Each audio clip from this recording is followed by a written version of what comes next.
बांग्लादेश में मतदान के बीच वोट खरीद के आरोप सामने आए हैं। एनसीपी के हसनत अब्दुल्ला पर पैसे बांटने का आरोप लगा है। अवामी लीग ने पैसे बांटने का वीडियो शेयर किया है और वीडियो शेयर करके यह आरोप लगा है। ये देखिए तस्वीरें भी वो जारी की गई हैं, पब्लिक की गई हैं और इसके आधार पर यह आरोप लगा है कि वोट खरीदा जा रहा है।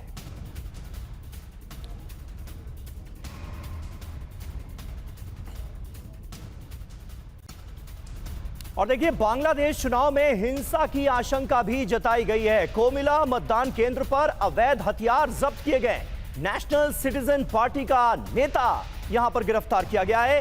हथियारों के साथ एनसीपी लीडर की गिरफ्तारी हुई है। एनसीपी वो पार्टी है जिसे बांग्लादेश में जेनजीज की पार्टी कहा जा रहा है, नौजवानों की पार्टी कहा जा रहा है और एनसीपी के एक नेता की हथियारों के साथ गिरफ्तारी हुई है। और बांग्लादेश चुनाव में बूथ कैप्चरिंग, चुनाव में धांधली के आरोप लग रहे हैं। जमात इस्लामी कार्यकर्ताओं की बूथ कैप्चरिंग और सिद्धि रंगज में धनकुंडा मतदान बूथ केंद्र है जिस पर कैप्चरिंग का आरोप लगा है और जमात इस्लामी ने बैलेट पर मोहर लगाई है। चुनाव से पहले ही पेटियों में भरे मतपत्र नजर आए। जमात इस्लामी के पक्ष में बूथ कैप्चरिंग की घटनाएं सामने आ रही हैं।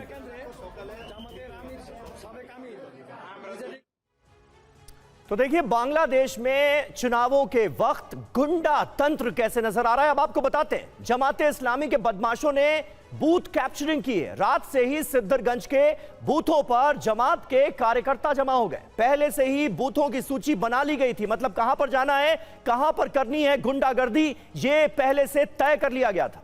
जी हां, चुनाव से ठीक पहले पेटियों में भरे फर्जी मतपत्र और 394 विदेशी ऑब्जर्वर के बावजूद ये धांधली हो रही है। 200 विदेशी पत्रकार चुनाव को कवर कर रहे हैं। बड़े पैमाने पर हिंसा की आशंका भी जताई जा रही है।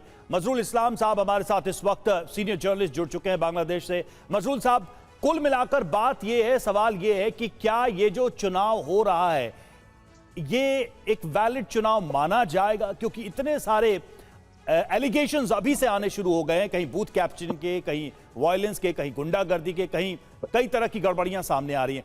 आपके पास क्या रिपोर्ट है? क्या यह इलेक्शन फ्री एंड फेयर हो रहा है तब जबकि बांग्लादेश में क्या हालात हैं, किस तरह के एलिमेंट्स एक्टिव हैं? आप भी जानते हैं, हम भी जानते हैं। देखिए समीर जी, पहले धन्यवाद कि आपकी शो पे इनवाइट करने के लिए। Right now I am in a bordering area in Bangladesh, it's called Sylhet area. So this is also known as a hub for BNP and also ये जो एरिया है मौलवीबाजार जो है, यहाँ जमात के जो आमिर साहब है उनकी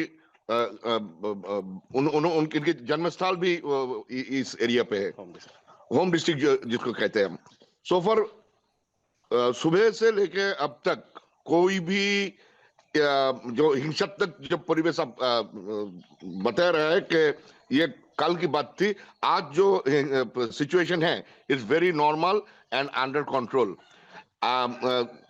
जमात ने कुछ एरिया पे ये कंप्लेंट दर्ज किया आर्मी और इलेक्शन कंट्रोलर को कि there are some illegal activities or there BNP is setting up some booth near the violating the election rules and regulations.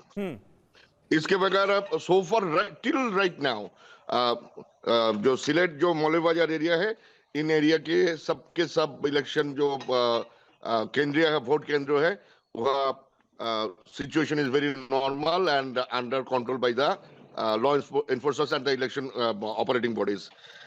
जमात या बीएनपी किसी की ओर से इस तरह की कोई अगर कंप्लेन आता है, इंस्टेंटली जो स्ट्राइकिंग फोर्स है इलेक्शन रेगुलेटरी बॉडी का, they are taking necessary actions.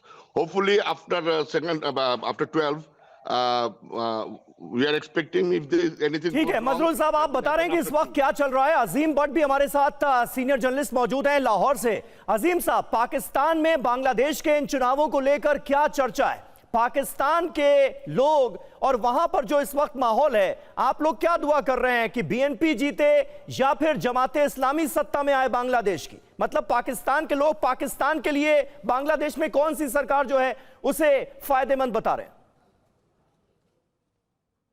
Thank you very much Sameer. देखें, बात यह है कि हमारे लिए दोनों जमातें बड़ी इंपॉर्टेंट भी हैं और हमारे लिए काबिल एहतराम है। उसकी वजह ये है कि अगर आपको याद हो कि 2001 से लेके 2006 तक इन दोनों जमातों ने कोलैबोरेशन के साथ जो है वो गवर्नमेंट चलाई थी, और तब भी पाकिस्तान के साथ इनके ताल्लुकात कदरे बेहतर थे, बजाय इसके कि हसीना वाजिद साहिबा जो है वो जब अवामी लीग को लेके चल रही थी, उसकी निस्बत हमेशा बीएनपी और जमात इस्लामी का पाकिस्तान के साथ जो है वो एक अच्छे ताल्लुकात भी रहे हैं। और यही वजह थी कि अवामी लीग जो है वो जमात इस्लामी को बैन तक करती रही है इलेक्शन के अंदर, और उनके लोगों को फांसी तक देती रही है इस इल्जाम में कि वो पाकिस्तान के साथ अच्छे ताल्लुकात चाहते हैं। तो हमने ये भी देखा है बांग्लादेश के अंदर के 90 साल के जमात इस्लामी के जो सीनियर रहनुमा थे उनको फांसी पे लगाया गया सिर्फ इस वजह से कि वो पाकिस्तान के साथ अच्छे ताल्लुकात चाहते थे। तो आज जो है वो हमारे लिए दोनों जमातें, देखें, उनके अवाम जिसको भी चूज करेंगे हमारे लिए वो जो है वो काबिल एहतराम है, हम उसको सपोर्ट करेंगे। लेकिन ये तो आज भी हो रहा है अजीम, ये तो आज भी हो रहा है। जब आपने बिल्कुल सही कहा कि जब अवामी लीग की सरकार थी तो जमात इस्लामी को बैन कर दिया गया, लेकिन आज जमात इस्लामी और बीएनपी चुनाव लड़ रहे हैं, एनसीपी लड़ रहे हैं, और जो अवामी लीग है उसे चुनाव के पूरे प्रोसेस से बाहर कर दिया गया। बिल्कुल बिल्कुल बिल्कुल दुरुस्त बात है, बिल्कुल दुरुस्त बात है। मैं तो दुरुस्त कैसे हो गया ये? दुरुस्त कैसे हो गया? एक पूरी पार्टी को ही आप दरकिनार कर दे रहे हैं, तो उनके समर्थकों का क्या, उनके सपोर्टर्स के वोट का क्या? देखिए समीर, मैं ये बात नहीं कर रहा हूं, मैं ये आपको सिर्फ इतना बताना चाह रहा हूं कि एक लफ्ज होता है मकाफात अमल।